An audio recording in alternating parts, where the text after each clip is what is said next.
স্বাগতম বন্ধুসকল এছচিআৰটি অধীনৰ ডিএলএড পাঠ্যক্ৰমৰ দ্বিতীয় বছৰত কোৰ্ছ কোড 18 বিষয়টো হৈছে যোগ শিক্ষা। তাৰ এটা মই দীঘল প্ৰশ্ন এই ভিডিঅ'টোত আলোচনা কৰিম। এইটো পৰীক্ষাৰ কাৰণে গুৰুত্বপূৰ্ণ।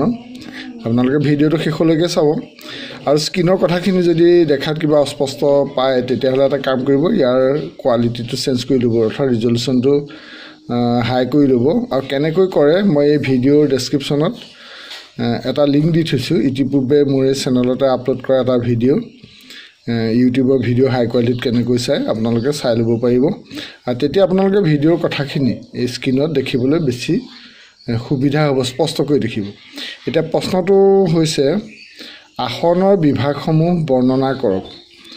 আসনৰ বিভাগসমূহ বৰ্ণনা কৰক। ইয়াৰ উত্তৰত আছে উপকাৰিতাৰ ওপৰত ভিত্তি কৰি আসনক প্ৰধানকৈ তিনিটা ভাগত ভাগ কৰা হৈছে, যথা ক ধ্যানাসন, খ স্বাস্থ্যাসন আৰু গ বিশ্ৰান্তি আসন।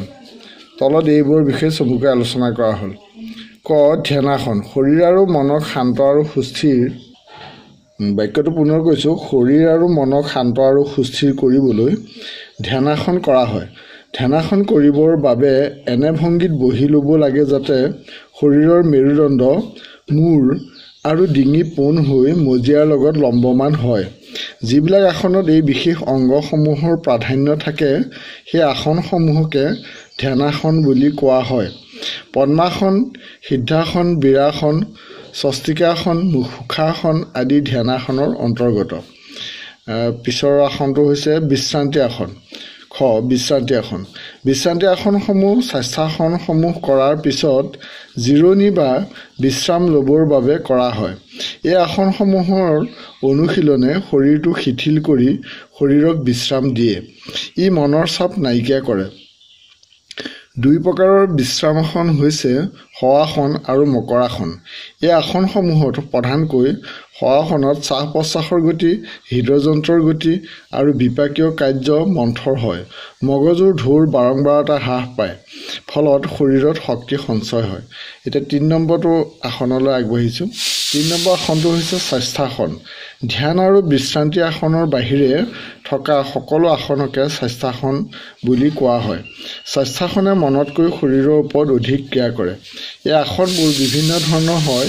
ইয়াৰ কিছু আসন থিয় হৈ আৰু কিছু আসন বহি আৰু কিছু আসন শুই শুই কৰা হয়। বিচনাত শুই কৰা আসন দুই প্ৰকাৰৰ, চিত হৈ শুই কৰা আসন আৰু পেট পেলাই শুই কৰা আসন। এইবাৰ আৰু এটা প্ৰশ্নটোলৈ আগবাঢ়িছোঁ। সেই প্ৰশ্নটো হৈছে আসন আৰু ব্যায়ামৰ পাৰ্থক্য সম্পৰ্কে এটি টোকা লিখক। ইয়াৰ উত্তৰ হৈছে আসন আৰু ব্যায়াম একে যেন বোধ হ'লেও দুয়োৰে মাজত উদ্দেশ্য আৰু পদ্ধতিগত পাৰ্থক্য আছে। তলত পাৰ্থক্যসমূহ আলোচনা কৰা হ'ল। ক ব্যায়ামৰ মূল উদ্দেশ্য হৈছে শৰীৰটো সুস্থ, সবল, সুঠাম আৰু সুগ্ৰহী কৰি তোলা। অন্যহাতে আসনৰ উদ্দেশ্য হৈছে শৰীৰটো পবিত্ৰ আৰু দিব্যকৰণ কৰি আধ্যাত্মিক যাত্ৰাৰ বাবে উপযোগী কৰি তোলা। খত হৈছে ব্যায়ামত শৰীৰৰ পেশী আৰু অংগসমূহৰ সংকোচন আৰু সঞ্চালনৰ ওপৰত গুৰুত্ব আৰোপ কৰা হয়। আনহাতে আসনত স্থিৰ হৈ থকা অৱস্থাৰ ওপৰত গুৰুত্ব আৰোপ কৰা হয়। আসনলৈ যাওঁতে আৰু আসনৰ পৰা ঘূৰি আহোঁতে শৰীৰৰ অংগবিলাক অতি ধীৰেৰে আৰু লয়বদ্ধভাৱে লৰচৰ কৰা হয়। গত হৈছে ব্যায়াম কৰোঁতে শৰীৰৰ যথেষ্ট শক্তি খৰচ হয়, কিন্তু আসন কৰোঁতে শৰীৰৰ শক্তি অতি কম খৰচ হয়। ঘত হৈছে শৰীৰ চৰ্চা কৰা সকলৰ অৰ্থাৎ ব্যায়াম কৰোঁতাসকলৰ পিছত বয়সত গাঁঠিৰ বিষ, বাত বিষ আদি হোৱাৰ সম্ভাৱনা থাকে, কিন্তু আসন কৰোঁতাসকলৰ তেনে হোৱাৰ সম্ভাৱনা নাথাকে। ইয়াৰ পৰিৱৰ্তে আসনত গাঁঠিসমূহ শক্তিশালী হয়। ঙত হৈছে ব্যায়ামত শৰীৰে ক্লান্তি অনুভৱ কৰে, কিন্তু আসনত শৰীৰে ক্লান্তি অনুভৱ কৰাৰ পৰিৱৰ্তে সুস্থিৰতা অনুভৱ কৰে। বন্ধুসকল, আপোনালোকৰ কাৰণে দুটা দীঘল প্ৰশ্ন এই ভিডিঅ'টোত আগবঢ়ালোঁ। আপোনালোকে ভিডিঅ'টোৰ যোগেদি উপকৃত যদি হৈছে আপোনালোকে কমেণ্ট বক্সত জনাব আৰু কেনেধৰণৰ প্ৰশ্ন আপোনালোকে বিচাৰে সেইটো কমেণ্টত জনাবলৈ নাপাহৰিব। যদিহে ভিডিঅ'টো ভাল পাইছে নিশ্চয় লাইক এটা কৰিব আৰু শ্বেয়াৰ কৰিব। শ্বেয়াৰ কৰিলে ভিউৱাৰ্ছ বাঢ়িব, তেতিয়া আপোনালোকৰ কাৰণে মই আৰু অধিক ভিডিঅ' আপলোড কৰিবলৈ উৎসাহিত হ'ম আৰু চেনেলটো যদিহে ছাবস্ক্ৰাইব নকৰাকৈ আছে তেতিয়াহ'লে এই ভিডিঅ'ৰ তলতে যিটো ৰঙাকৈ ছাবস্ক্ৰাইব বুটন আছে তাত প্ৰেছ কৰি দিব প্ৰেছ কৰাৰ পিছত যিটো বেল আইকন ওলায় তাতো প্ৰেছ কৰিবলৈ নাপাহৰিব তেতিয়া মই আপলোড কৰা বিভিন্ন ভিডিঅ'বোৰ আপোনালোকে ইউটিউবত সহজে পাবলৈ সক্ষম হ'ব আজিলৈ ইমানটা সামৰণি মাৰিছোঁ জল আপোনালোকৰ মতামত জনাব থ্যাংক ইউ ফৰ ৱাচিং জয় অসম